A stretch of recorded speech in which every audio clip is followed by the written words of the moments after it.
Enquanto na tradição judaico-cristã, Deus é retratado como um ser todo-poderoso, nos textos védicos, os deuses hindus muitas vezes recorrem ao uso da tecnologia. É possível que esses textos religiosos descrevam não só encontros com o divino, mas também com seres extraterrestres? A mentalidade ocidental é diferente daquela da Índia, onde eles aceitam a ideia de seres extraterrestres. A história hindu do Mahabharata está cheia de referências ao que parece ser tecnologia extraterrestre.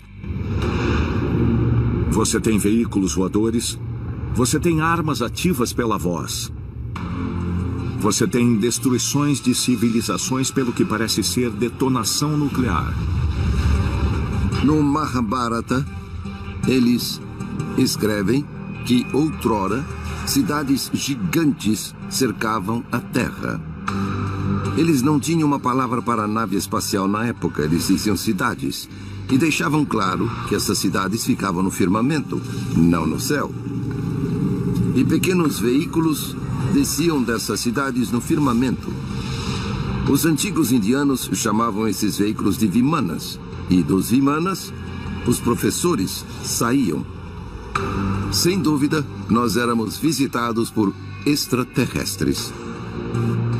A tradição hindu seria uma história de visitação extraterrestre por um ser de outro mundo, conhecido no hinduísmo como o Lorde Shiva. Shiva é um membro da trindade hindu dos grandes deuses. Brahma, Vishnu, Maheshwara. Maheshwara é outro nome de Shiva. Shiva também é chamado de Mahadeva. Mahadeva significa grande Deus. Então ele é o Deus dos deuses. Ele é o chefe de todos os deuses e também o mais poderoso dos deuses. Shiva tem uma função dual. Uma de suas funções é destruição. A outra é criação. Sem destruição, não há criação. Imagens de Shiva transmitem essa ideia de destruição e criação. Shiva costuma ser representado segurando um tambor chamado Damaru, que ele usou para criar o universo. Ao redor do seu pescoço, há uma naja pronta para atacar. Em uma mão, Shiva impõe uma poderosa arma de destruição em forma de tridente, chamada Trishula. E no centro da testa, ele tem um terceiro olho. Shiva é o único deus que é representado com terceiro olho. Quando aberto, seu terceiro olho emite uma luz muito forte, como um fogo. E tudo que ele vê é totalmente destruído. Geralmente, quando se fala do terceiro olho, tem a ver com iluminação. Mas há esse outro terceiro olho. Esse terceiro olho que era capaz de aniquilar as coisas. Eu não acho que sejam a mesma coisa. Então a pergunta é, o que era ele? O que era Shiva? Shiva apareceu num momento muito crucial quando dois deuses, Brahma, o Criador, e Vishnu, o Preservador, estavam debatendo quem era o maior. De repente, uma luz ofuscante, um facho de luz apareceu, e não tinha começo nem fim. E então uma voz emergiu dessa luz e disse: eu sou o maior Deus que existe. Shiva está quase sempre cercado por algum tipo de estrutura circular com chamas. Então o que nossos artistas humanos ancestrais tentaram retratar? Talvez ele estivesse dentro de algum tipo de nave flamejante? É possível que Shiva seja o mesmo extraterrestre que outras culturas chamam de diferentes nomes? Enki, Odin, Zeus, Viracocha, Quetzalcoatl, Kukulkan. Os primeiros textos védicos foram escritos aproximadamente 4.000 anos atrás. Mas os hindus afirmam que as histórias se originaram centenas, ou talvez até mesmo milhares de anos antes disso, existindo como parte de uma tradição oral passada de uma geração a outra. Shiva chegou à Terra em uma época anterior à existência dos humanos modernos. e antes do evento conhecido na tradição bíblica como o dilúvio. Todas as culturas no mundo todo têm escritos antigos ou documentos ou até tradições orais, sempre falando de algum tipo de grande dilúvio.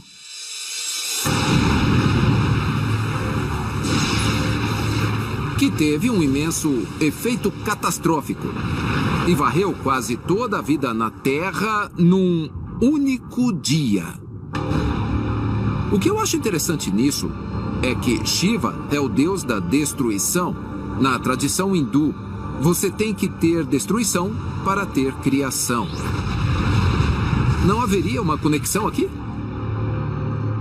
Os lamas tibetanos afirmam que após o grande dilúvio, quando toda a terra foi inundada e as águas gradualmente recuaram, o homem foi recriado por meio da semente que foi guardada por Shiva.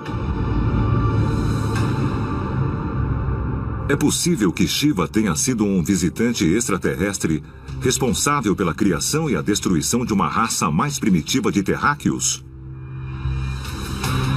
E nesse caso, ele teria feito isso para abrir caminho para os humanos modernos? E mais pistas podem ser encontradas examinando um misterioso templo no norte da Índia e o que pode estar sob ele. Em 1876, a famosa espiritualista inglesa Emma Hardinge Britten publicou Terra dos Fantasmas, em que escreve sobre túneis ocultos sob as cavernas de Ellora e os encontros de uma secreta seita de místicos em uma cidade subterrânea.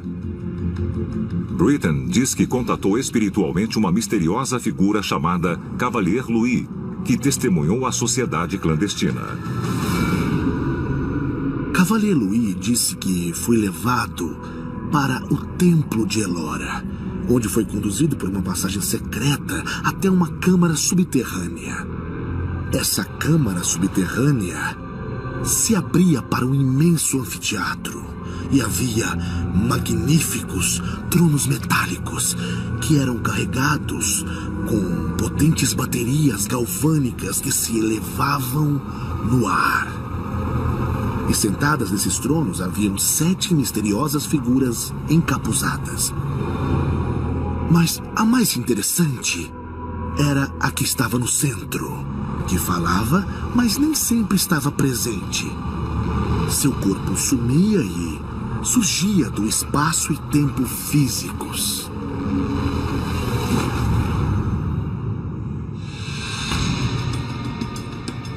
Mas por que vastas câmaras e túneis existiam nas profundezas do templo de Kailasa? Essa pode ser mais uma evidência de que o Lorde Shiva tem uma conexão com o grande dilúvio. Houve um grande dilúvio que mudou a face da Terra e forçou as pessoas a ir para os subterrâneos. Então, temos que nos perguntar: isso é algum tipo de cidade antiga, com muitos milhares de anos de idade, que outrora foi algum tipo de base extraterrestre? E quando a água recuou, eles ergueram esse templo a partir do subterrâneo. Atualmente, arqueólogos datam o templo de Kailasa do 5º ao 10º século depois de Cristo. Mas não há nada nesse templo que realmente dê essa data. E de fato, como muitas coisas na Índia Antiga e ao redor do mundo, esses templos podem ser muito, muito mais antigos do que os arqueólogos convencionais afirmam. Pode ser que, oculta sob o templo de Kailasa, haja uma cidade alienígena subterrânea? E nesse caso, isso provaria que o ser que os hindus chamam de Shiva era realmente um visitante extraterrestre que deu tecnologia a uma raça mais primitiva de humanos e, por fim, a destruiu? –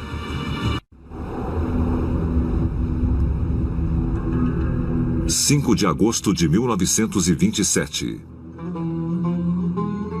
O filósofo russo e indicado ao Prêmio Nobel da Paz, Nicholas Roerich, Explorava as montanhas Himalaias quando viu um gigante objeto oval movendo-se a alta velocidade e brilhando como o sol. Mudando de direção do sul para o sudoeste, ele desapareceu no céu. Muitos desses avistamentos de OVNIs são relatados por peregrinos hindus que avançam em direção ao Monte Kailash. Eles também relataram OVNIs ao redor do Monte Kailash, às vezes parecendo entrar diretamente na montanha. E algumas pessoas até afirmaram haver uma base subterrânea de OVNIs, pois houve relatos de OVNIs vindo do céu e desaparecendo no nível do solo. Nós estamos nos aproximando do começo de um novo futuro para a humanidade. De certo modo, é o fim de uma era. Estamos virando uma outra página. Embora a função de Shiva seja destruir, e ele recebeu esse título, Deus da Destruição, ao mesmo tempo ele torna possível criar. Então a destruição é parte da criação. Os extraterrestres vão voltar. E será o capítulo mais incrível da história da humanidade. Shiva é realmente nada mais que um mítico deus hindu? Um deus que ofereceu aos humanos primitivos um modo de descrever um incrível evento catastrófico? Ou ele seria algo mais? Algo de origem extraterrestre? Talvez a resposta esteja não nas imagens talhadas nas paredes de um templo, ou nas palavras escritas em textos sagrados, mas no espantoso poder da energia e na crescente capacidade do homem de canalizá-la enquanto construímos nossa jornada de volta às estrelas.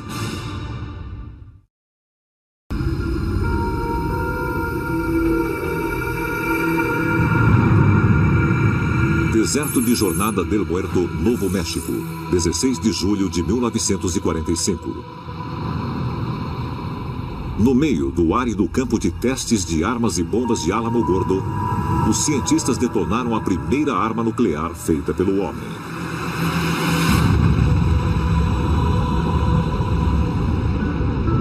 A destruição não foi comparável a nenhuma outra arma conhecida pelo homem. O pai da bomba atômica foi J. Robert Oppenheimer, o líder do Projeto Manhattan, um programa secreto do governo criado para desenvolver essa arma.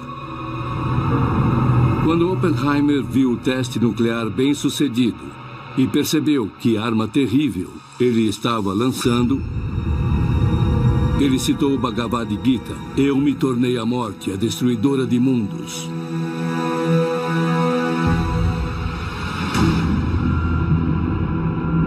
O interesse de Oppenheimer pela literatura sânscrita antiga começou quando ele era professor na Universidade da Califórnia, em Berkeley, e foi apresentado aos textos pelo renomado erudito Arthur W. Ryder. Sob a tutela de Ryder, Oppenheimer estudou extensivamente as escrituras védicas e se tornou proficiente em sânscrito. Segundo seus biógrafos, ele tinha uma cópia do Bhagavad Gita em sua estante e dava exemplares do livro aos seus amigos. Uma das ideias contidas nas escrituras védicas no Bhagavad Gita é a ideia de dever. Ele achava que era seu dever fazer isso, mesmo que fosse uma coisa terrível, como sabia desenvolver essa nova arma nuclear. Ele acreditava que era parte de um ciclo cósmico e que tínhamos que fazer isso para avançar. Talvez ele soubesse que, desenvolvendo a bomba atômica, estaríamos nos reconectando com tecnologias às quais fomos expostos muitos milhares de anos atrás. Uma das principais ideias contidas nos textos indianos é o conceito da natureza cíclica da existência. Quando completamos um ciclo cósmico, ele começa novamente. O próprio Oppenheimer compreendeu que ele estava, de certo modo, cumprindo um antigo destino e que essa arma podia ser usada para encerrar uma grande guerra. E foi exatamente o que aconteceu. rompeu totalmente o impulso da Segunda Guerra Mundial. Nesse sentido, ele viu que estava de algum modo cumprindo um destino, que lhe foi dado por uma força sobrenatural, ou seja, deuses extraterrestres que influenciaram a Índia antiga. Se o trabalho de Oppenheimer com a bomba atômica foi inspirado pelos antigos textos indianos, isso pode significar que armas semelhantes existiram na Terra milhares de anos atrás? Vamos supor por um momento que daqui a 10 mil anos neste planeta, se sobrevivermos, a viagem no tempo seja possível e que, como na máquina do tempo de H.G. Wells, eles possam ir para o futuro ou o passado. Então vamos supor que daqui a 10 mil anos nós decidimos voltar para nos ver. Talvez tenham mudado fisicamente, podem se parecer com os alienígenas cisas ou ter outra forma. Pode bem ser que os astronautas antigos não sejam criaturas de outros planetas, mas viajantes no tempo, vindos de 2720 em uma máquina do tempo. A viagem no tempo é um conceito essencial na ficção científica. Mas seria possível que seres humanos reais se transportassem no tempo com a tecnologia atual? Isso nos permitiria cobrir as grandes distâncias espaciais. Se eu viajasse perto da velocidade da luz, eu poderia chegar ao ano 3000 em alguns anos. Teria de chegar muito perto da velocidade da luz, mas seria viável. Isso não é uma teoria, mas sim física real. E podemos demonstrar esses efeitos de viagem no tempo. Seria possível chegar mais rápido ao futuro viajando perto da velocidade da luz. O conceito de viagem no tempo foi proposto por Albert Einstein em 1905 em sua teoria da relatividade especial. A teoria do astronauta antigo diz que astronautas nos visitaram há muito tempo, vindos de outro lugar. A tecnologia necessária para isso seria similar ao que temos hoje. Sabemos que a relatividade especial é uma lei da física que existe em todo o universo. Os astronautas antigos que viessem até aqui poderiam percorrer grandes distâncias sem envelhecer muito em relação ao seu planeta de origem.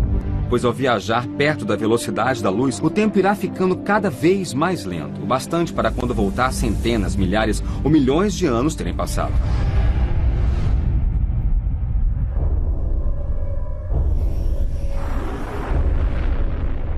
Uma limitação desse método de viagem é que, como a nave tem massa, ela não poderá atingir a velocidade da luz.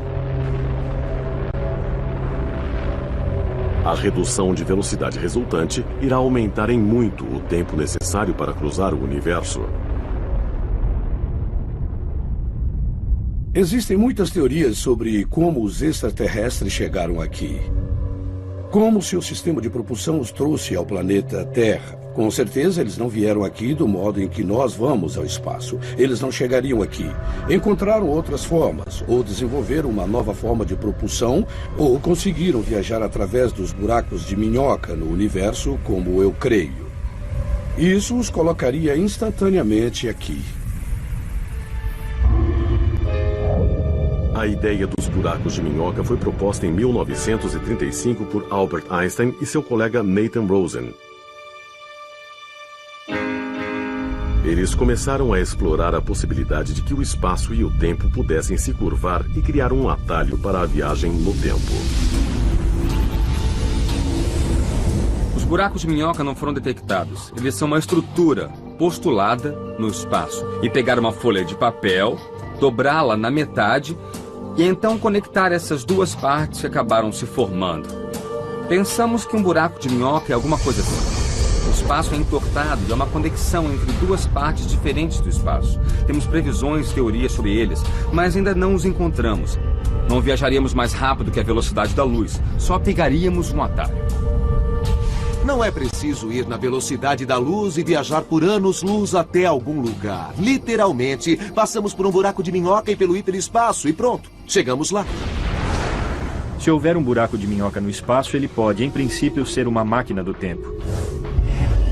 E assim, a viagem para o passado e a viagem para o futuro seria possível. O problema é encontrar o buraco de minhoca. Não é concebível que os buracos de minhoca surgissem no Big Bang e se expandissem com tudo mais. Eles podem existir no universo e serem adaptados para formar uma máquina do tempo. Se acabássemos descobrindo que podemos fazer buracos de minhoca, isso aumentaria a extensão explorável no espaço. E aumentaria a probabilidade de que duas civilizações, ao mesmo tempo, com a tecnologia certa, se comunicassem uma com a outra.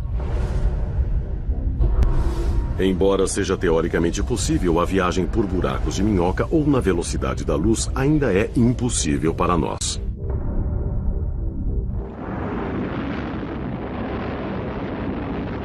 Usando métodos modernos de propulsão, levaríamos 70 mil anos para chegar à estrela mais próxima.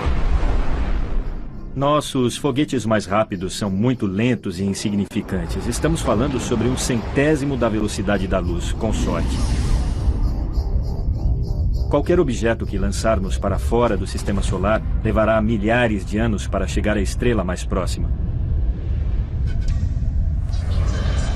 Acredite se quiser, mas com 4 bilhões e 600 milhões de anos, nosso sistema solar é um dos mais jovens no universo. Se houver civilizações em outras galáxias, será que são mais avançadas do que as da Terra? Será que estão à nossa frente na capacidade de viajar pelo espaço e pelo tempo? Para que os extraterrestres viessem aqui, atravessando as distâncias no espaço até nosso planeta, eles claramente teriam tecnologias muito avançadas em relação ao que temos hoje. Para ir de um sistema solar para outro, em vez de aumentar a velocidade como em Jornada nas Estrelas, seria preciso viajar como em Guerra nas Estrelas, onde se salta pelo hiperespaço, indo de um sistema solar a outro instantaneamente.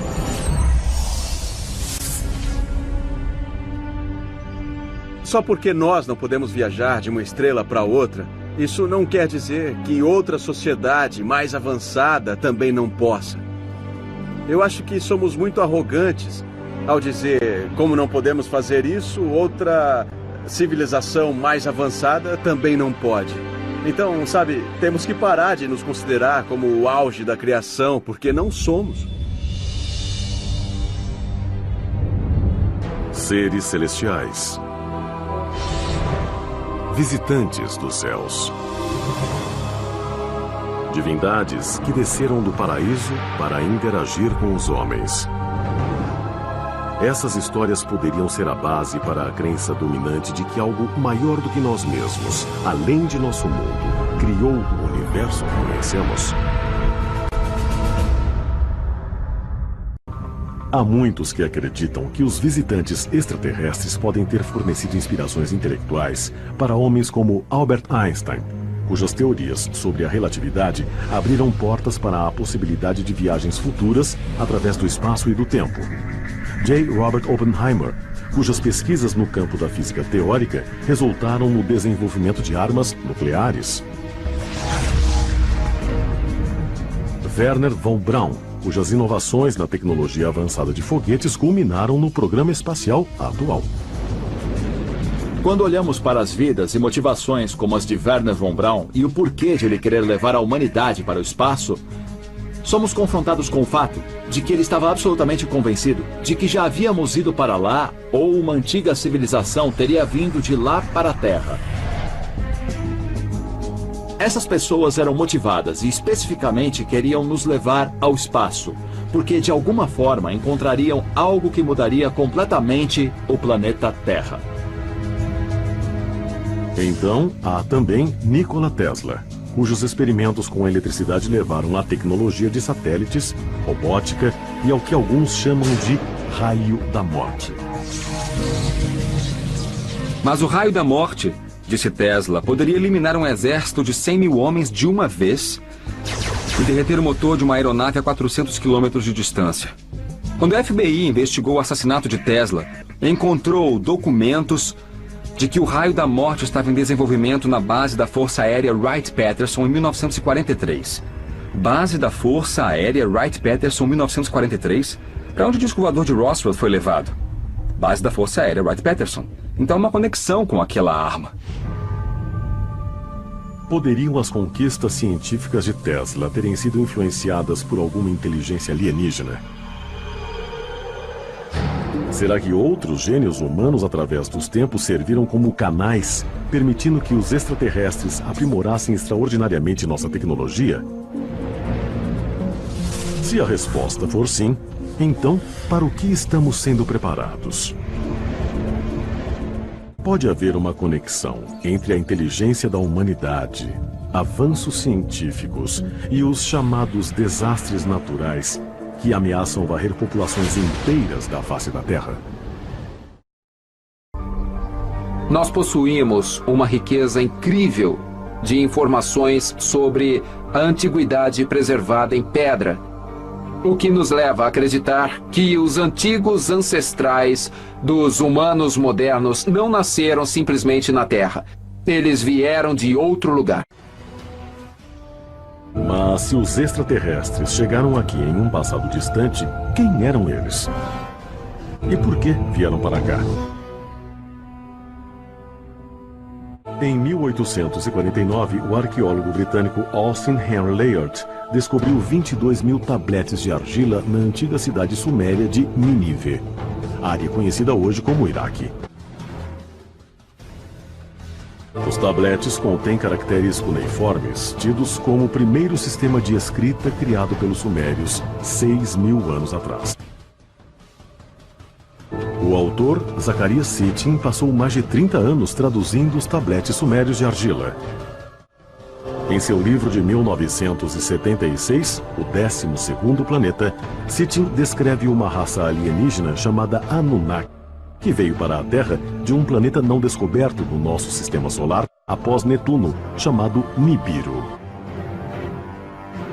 Eles explicaram aos sumérios que, por causa de sua ascensão à cultura tecnológica, prejudicaram sua atmosfera. Então vieram para cá em busca de ouro e outros elementos preciosos para restaurar a atmosfera de seu planeta. Segundo Sitchin, os Anunnaki visitaram a Terra pela primeira vez 450 mil anos atrás, durante a Era dos Neandertais. Eles criaram o Homo sapiens através da engenharia genética, visando obter uma espécie que pudesse trabalhar e explorar minerais preciosos para eles. Nossos ancestrais acreditavam que eles eram deuses. E eles tinham um propósito para estarem aqui. Os Anunnaki queriam tornar nossa geração primitiva inteligente. Queriam plantar curiosidade dentro do nosso cérebro. E nós desenvolvemos a tecnologia, a astronomia e vários outros campos. Era o que eles queriam. Quando olhamos as antigas histórias da criação, descobrimos que o que elas dizem sobre nossa missão como Homo sapiens é que fomos criados para ser uma raça escrava ou operária. Segundo a interpretação de Sitchin dos antigos tabletes, a civilização humana na Suméria foi colocada sob o comando dos Anunnaki.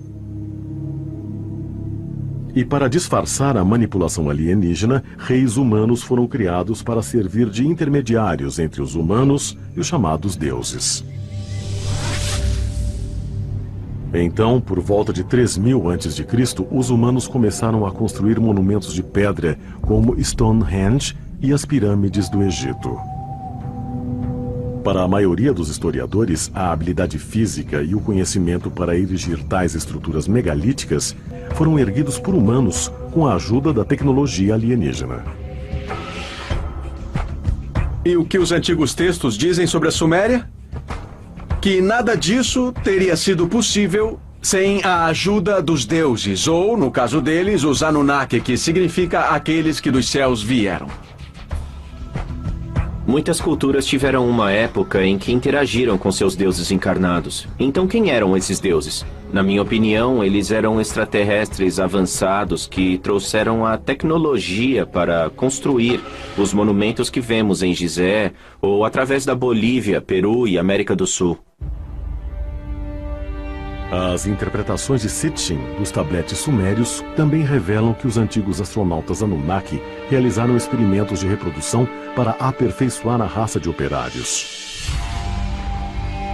Mas para manter a população humana sob controle e corrigir falhas genéticas, os alienígenas orquestraram as chamadas catástrofes naturais. Os Anunnaki viram o homem de Neandertal evoluindo naturalmente aqui na Terra e decidiram colocar sua marca genética na espécie. Eles tiraram 80% de seus genes e 20% dos humanoides que aqui estavam e nos criaram à sua imagem e semelhança. Essencialmente, foi quando a humanidade moderna nasceu e começou a mostrar o fato nos registros de fósseis. 75 mil anos atrás, houve a erupção do supervulcão no Lago Toba. Após esse grande cataclismo, parece que passamos por grandes modificações genéticas. Alienígenas muito poderosos vieram à Terra e aperfeiçoaram nosso DNA. Provavelmente eles pensaram que havia algo errado com a espécie, então criaram esses desastres, como o dilúvio. Mas então é claro que sempre haverá interpretação bíblica e pessoas acreditando que Deus fez isso.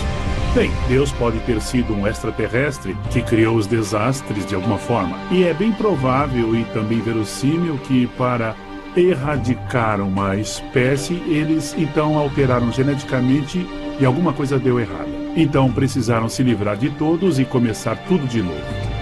A prova final não está em nenhum monumento megalítico. Não estará em nenhuma nave que venha a cair. Está misturado profundamente nos nossos genes. Iraque. 10 de abril de 2003. As forças dos Estados Unidos fazem seu trajeto para Bagdá, a cidade capital. Somente 3 semanas após o início da Operação Liberdade do Iraque. As tropas americanas tentam criar e manter a ordem. Mas os saqueadores dominam as ruas, saqueando museus e destruindo milhares de artefatos antigos.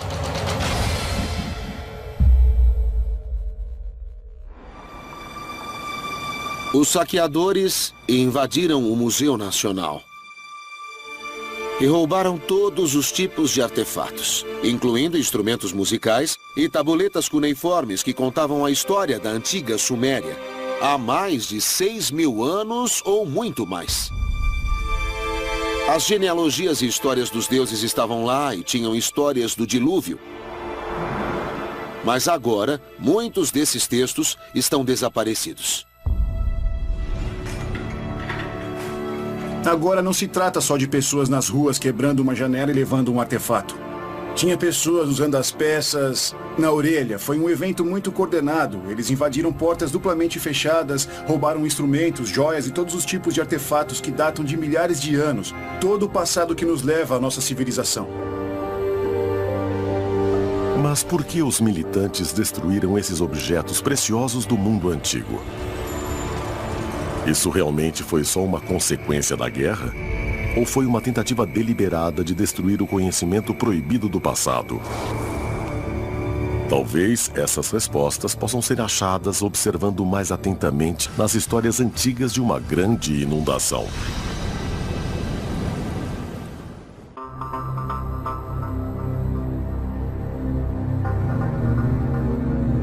Shuruppak, centro-sul do Iraque, 1931. Enquanto cavavam nessa antiga cidade suméria, os arqueólogos encontraram o que acreditam ser uma prova concreta de uma inundação de cerca de 2.900 anos antes de Cristo. De acordo com os relatos da lista real sumeriana, o rei Ziusudra foi o último governador sumério antes de haver um grande dilúvio na Terra. As escavações da grande cidade de Shuruppak tiveram início em 1931. E foi a partir dessas escavações que eles começaram a juntar a história do rei Ziusudra. Na cidade de Shuruppak, achamos depósitos de sedimentos que parecem demonstrar ter havido uma inundação cerca de 2.900 anos antes de Cristo. Essa é uma ligação que mostra que o dilúvio bíblico pode ser um fato verídico e de um jeito que consigamos, enfim, provar essa veracidade. Muitas culturas antigas têm a história do dilúvio, que é intrigante. O fato dos mesopotâmios terem uma história de inundação não é surpreendente, porque a história da Mesopotâmia É repleta de contos contendo os rios Tigre e Eufrates e tentando torná-los úteis à agricultura. Até terem construído o sistema de canal, havia inundações ali que arruinavam cidades. Parece que a história da Arca de Noé talvez não seja uma história originalmente hebraica. Nos textos sumérios, encontramos uma história muito mais antiga do Ziusudra, que também sobreviveu ao dilúvio, que construiu uma arca e que conseguiu salvar parte de sua família também.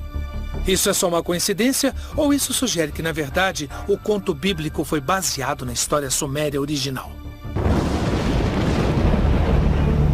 As semelhanças estão ocasionando sugestões de que talvez o relato bíblico seja pautado, de certa maneira, nos relatos mesopotâmicos. Minha intuição é que, certamente, os escritores bíblicos tenham adaptado isso pelas próprias razões teológicas deles. No relato bíblico, a justificativa para o dilúvio é o pecado humano. E então, o que o escritor da Bíblia fez foi usar os relatos das inundações, no intuito de provar uma razão teológica do porquê elas ocorreram. De acordo com a antiga lenda suméria, o grande dilúvio não foi um evento natural, mas foi guiado pelo deus Enlil, que estava cansado do barulho dos seres humanos.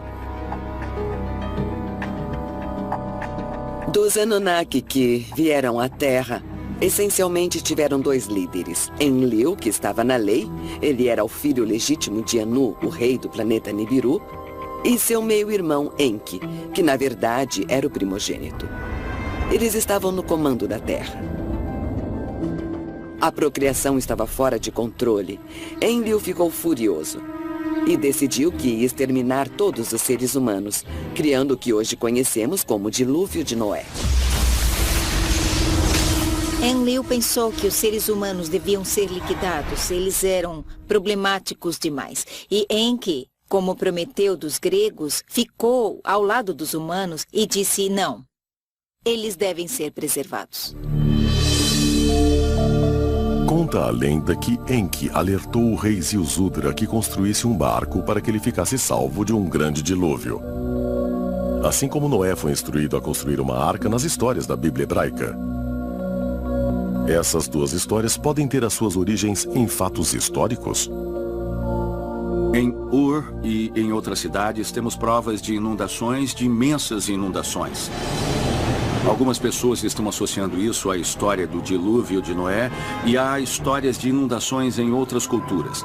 Então acho que temos uma tendência onde cada vez mais pessoas duvidam dos mitos, questionam as lendas, mas na verdade com maiores pesquisas descobrimos que a história tem uma base verídica.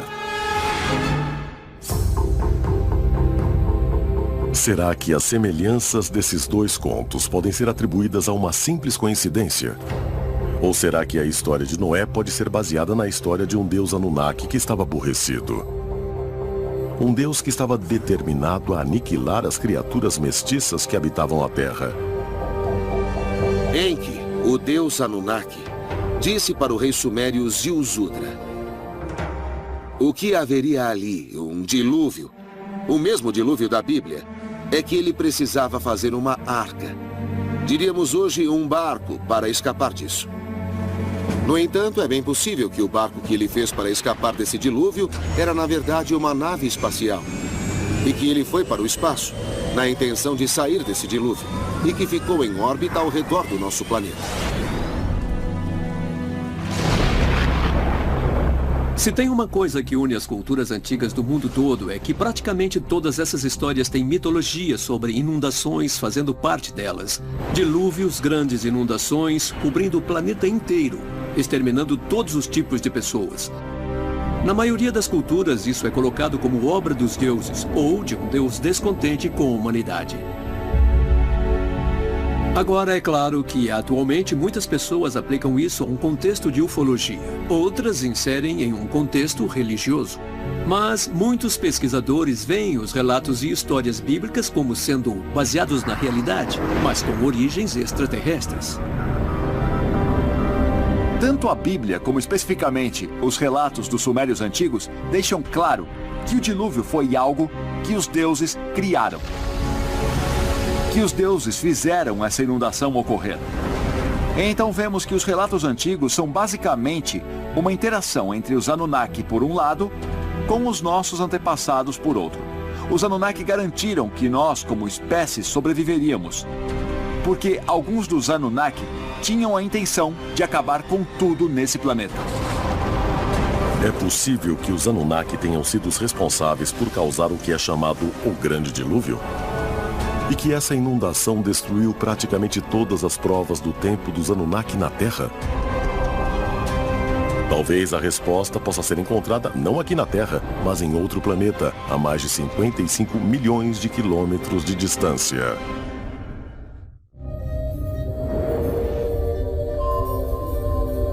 Cratera Gale, Marte.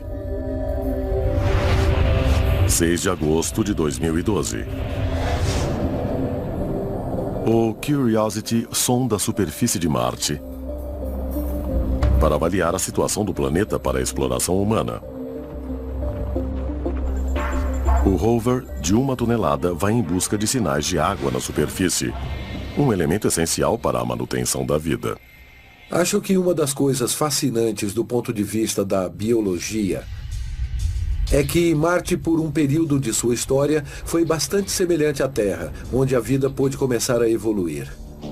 Você pode questionar quanto tempo levou isso. O que aconteceu historicamente em Marte? Quando começaram a dizer que ele perdeu a atmosfera? Quando não houve mais capacidade de sustentá-lo?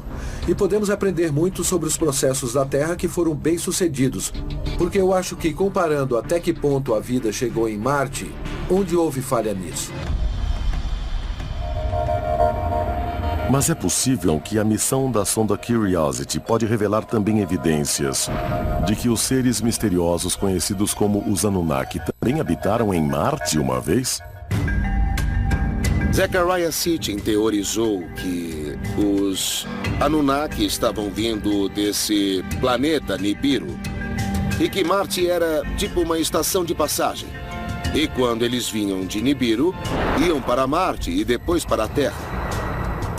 Então dá para pensar, se esse for o caso, que em Marte poderíamos encontrar algum tipo de vestígio dessa civilização dos Anunnaki. E vamos encontrar pirâmides, monumentos megalíticos, construções imensas em Marte, assim como temos aqui na Terra? Eu suspeito que sim. Se uma presença extraterrestre em Marte pode ser encontrada, seria possível que ocorresse uma consciência global da nossa própria ancestralidade Anunnaki? De acordo com o autor e pesquisador sumério Zecharia Sitchin, Nibiru, a casa dos Anunnaki, está em uma trajetória elíptica que traz o planeta para a nossa órbita a cada 3.450 anos. E a próxima visita está planejada para ser no ano de 2900.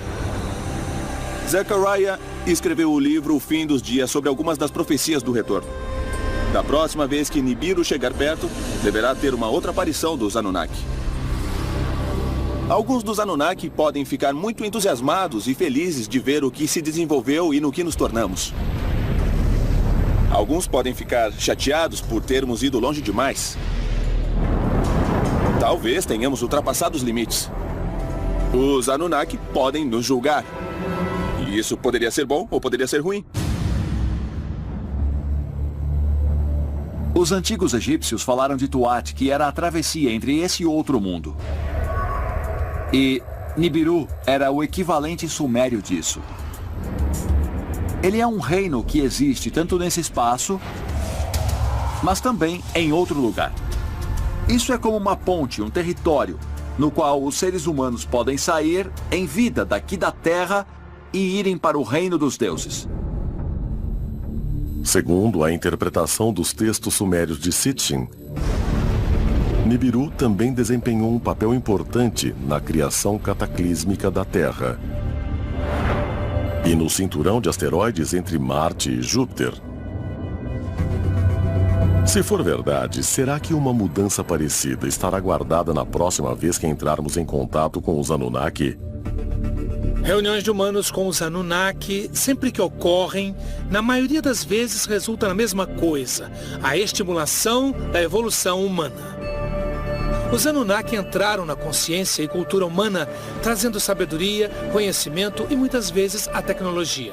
Então, quando vemos um retorno em massa dos Anunnaki, com base no passado, podemos esperar ver mais uma vez novas tecnologias, novos conhecimentos e ideias que estão sendo semeadas na consciência humana.